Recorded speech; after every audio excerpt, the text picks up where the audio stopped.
Okay, bell ringer for today. Write a hook and thesis for the following prompt. Should students be allowed to use their cell phones during lunch? Would somebody like to read their hook and their thesis for the following prompt? Should students be allowed to use their cell phones during lunch? What we got?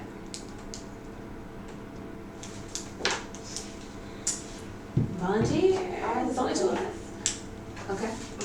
I think students should be able to use their cell phone during lunch because lunch is a free period of the day when you get a chance to do what you want.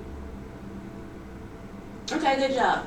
That was a good thesis. Now what about your hook? What was your hook? How did you grab your reader's attention?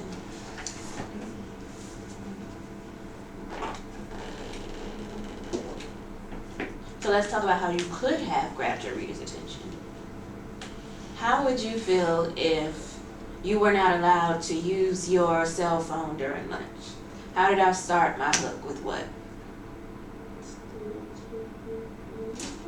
A question. I started with a question. Or I could have started with, students at lunch are very bored. They don't have anything to do. Why not be able to use your cell phone during lunch? It's another way to start your prompt. What you got? Hook and thesis. Should students be allowed to use their cell phones during lunch? Good job. And what was your thesis? I said yes, students should use their cell phones during lunch because they can watch something while they eat, or text or call their parents. Good job. Why are you looking like you weren't sure? Cause I thought it was wrong. No, that's right. If you are so unsure about how to start a hook for when you're writing your essay, you can turn that question that they're asking you into your hook. That's the easiest thing to do. So any questions about how to start your essay with the hook? Okay, we already talked about you can use a story, an anecdote, you can use data, or you can turn the question into your hook. Okay, so today we are learning how to use textual evidence to support your ideas or your answers. The learning target for today is I can use evidence from the text to support my claim. So we are going to, before I start the video, does anybody know why it's important to use evidence from the text to support your claim? So because they want to know what the author is stating and give more information like about what you have read or learned. Absolutely right. And they want to be able to prove your point. How can you prove what you're saying is accurate if you don't back it up with evidence? Okay. This is going to be wrong. Right. So you want to show that you're right. And the only way to show that your writing is correct is to provide evidence to support. So what we're going to do is watch a video about textual evidence, and then we're going to practice writing textual evidence. Textual evidence is proof from a story, article, or paragraph that you use to support your ideas. When you say something about a text, you need to show where you got it from. Here are some sentence starters and useful phrases for inserting textual evidence in your writing. According to the text says, in the passage it states, the author writes. Here's an example of how you can insert textual evidence. Good morning. Good morning. Sarah clutched the flashlight tighter. Okay. So we are actually going to do this prompt that they have on the board. First, what are some ways that you can provide textual evidence? Sentence starters. What can you say? According to the text, the author's writes, the passage says, and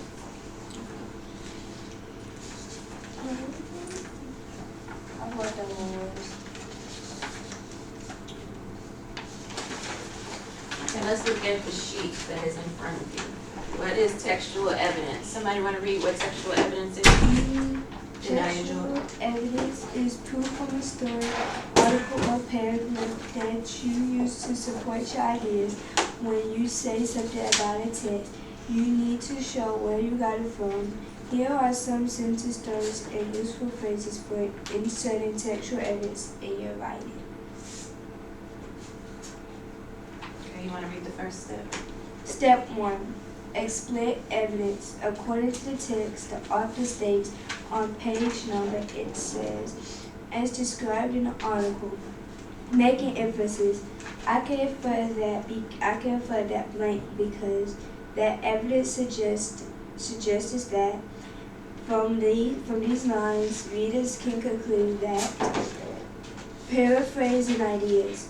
One example from the text is the author mentions that in the story the character's action shows.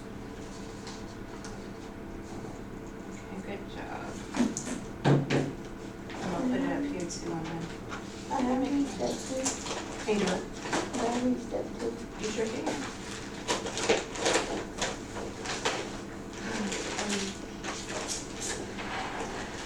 This is where you explain the meaning of your evidence. This is important because it shows this evidence proves that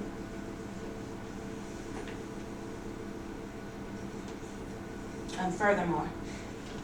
furthermore, this relates to the theme of this.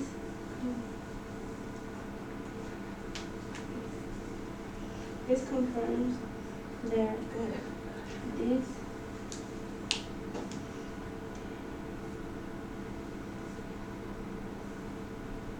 Which one should you devastates. Did you say demonstrate? Well, you were close. Whatever you said, it sounded like it. So good job. Demonstrate. This demonstrates that this shows that Good job. So step 1 is what? explicit evidence. Explicit. Explicit evidence, making emphasis and paraphrasing ideas. So those are things like you already know how to use according to the text, the author states, the evidence suggests.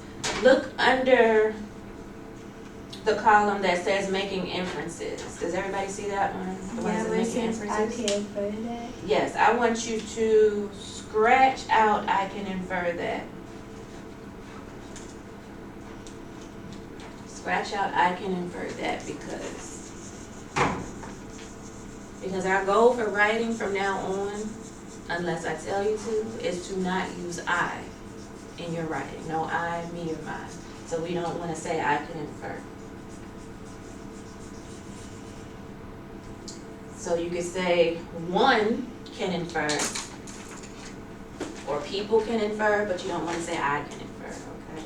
And then you want to paraphrase your ideas. One example from the text is the author mentions that. What else do you need to have when you're quoting directly from the text? What are these quotation marks? If you don't have quotation marks, will you get dinged for that? Yes. Yes, absolutely. Okay. Yes, those are not your words. So make sure that when they're reading, they know those are not your words and that you got those words from the text. Okay? They came from the text. All right, elaborating responses. This is where you explain the meaning of your evidence. You say why it's important. This is important because it shows, this evidence proves. You can use any of those to elaborate on your responses. Okay, look at the bottom. It says example response using textual evidence. Step 1, according to the text, Juan clenched his fist and slammed the door behind him. They put it in quotes because it came directly from where? The text. The text. Look at step 2. This evidence proves he is angry. Y'all can't see it. I'm at the bottom. Step 2, this evidence proves he is angry because these actions are common signs of frustration and strong emotions. So step 1, you get what? Quotations. Quotations, which are evidence from. The text. After you get your evidence from the text, do you just leave it there? No. What do? You gotta give an example, like the evidence. Not an example, but evidence. you explain the evidence. You can't just drop a quote or drop evidence and not say why you used it or what it means. Tell your reader what it means, okay? So always, if you put evidence, go explain it. Don't just drop a quote and not explain why you put it. All right, next page, it should say, let's practice using textual evidence. Does everybody have that? You should. I hope. Okay, read the following paragraph. Would somebody like to read number 1? Me. You want to read? I'm just gonna look it up. So understood. What would you like to read? Number 1?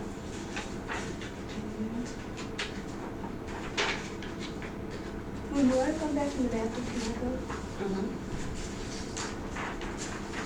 Right, number 1.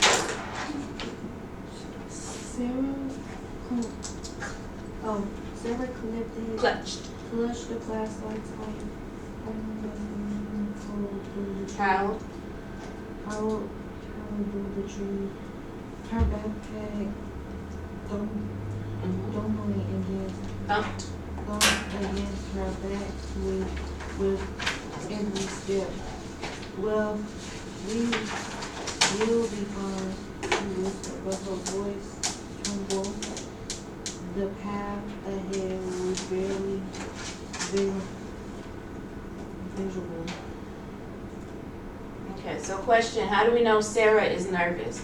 Look at the passage. Because How do we know she's nervous? it says Sarah clutched the flashlight tighter as the wind howled through the trees. So that's like, in my opinion. Now the first part is correct. Sarah clutched the flashlight tighter. That's one way to show that Sarah is nervous. What was another reason? She, her backpack dumped again. Wait. She whispered, but her voice trembled. Mm-hmm. The path ahead was barely visible.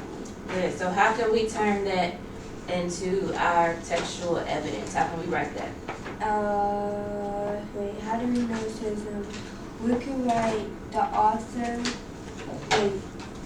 we can write according to the text, Okay. Sarah clutched the flashlight tighter as the wind howled through the trees. Okay, so according to the text, I need a comma after text. What do I need to start my evidence that I'm gaining directly from? Quotation. Quotation marks. According to the text, you said Sarah. Sarah clutched the flashlight tighter as the wind howled through the trees. Clutched the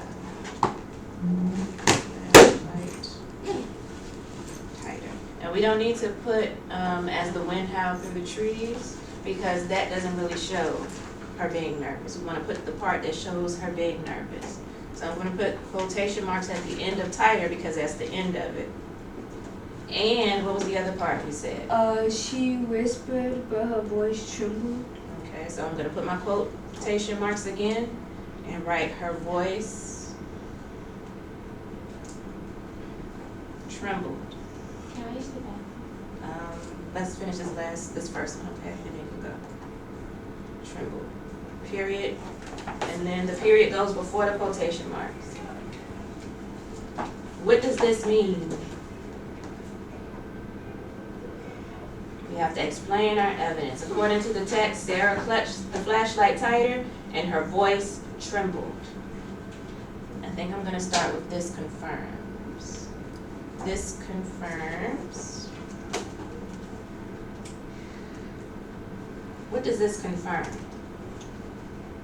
What are we trying to prove? We're trying to prove what? How we know Sarah is nervous. So we said we know she's nervous because according to the text it said Sarah clutched the flashlight tighter and her voice trembled.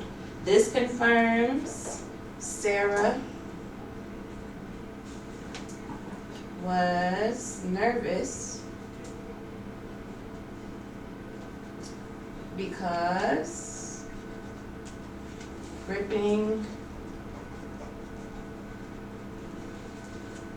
the flashlight tightly and having a shaky voice are signs of fear and anxiety.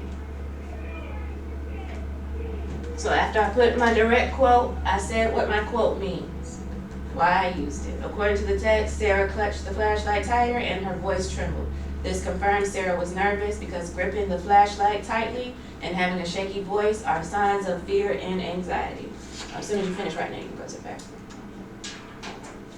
Any questions about how to cite your textual evidence and then explain it? No.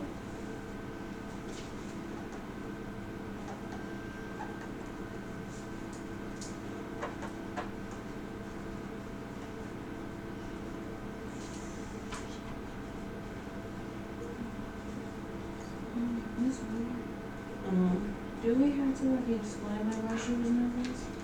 Do we have to explain like why she was nervous? No, we're explaining how we know she's nervous. So the question was, how do we know Sarah is nervous, not why is she nervous, okay? So always read the question to know what you're writing about. So what did we do first? We did textual evidence, We found evidence from the text to support our answer, and then what did we do? explained our evidence. We explained our evidence. Good job. Any questions? No. Okay, so can you do number 2 on your own? You're going to read the paragraph, and then you're going to answer how many questions are you answering. Let's look at the questions before we read the text. Number 1 says, how do you know Jamal is nervous? How do you know Jamal is nervous? So that's what we're answering. How do you know Jamal is nervous? Underline Jamal is nervous. Use a sentence starter like according to the text. Number 2 says, how do you know that the talent show is important to Jamal? Underline, talent show is important to Jamal. How do you know that? And then number 3 says, what does Jamal do at the end of the paragraph that shows he's trying to be brave? So Jamal, at the end of the paragraph that shows he's trying to be brave. Okay, so you underline everything that you're looking for when you're reading that paragraph. These are the 3 things you're going to answer. You have sentence starters that you can look back on to help you write your sentences. Okay, so let's take about 5 minutes to respond to number 2. Okay, and I'll walk around to make sure everybody is doing a great job. Okay, all right, let's start.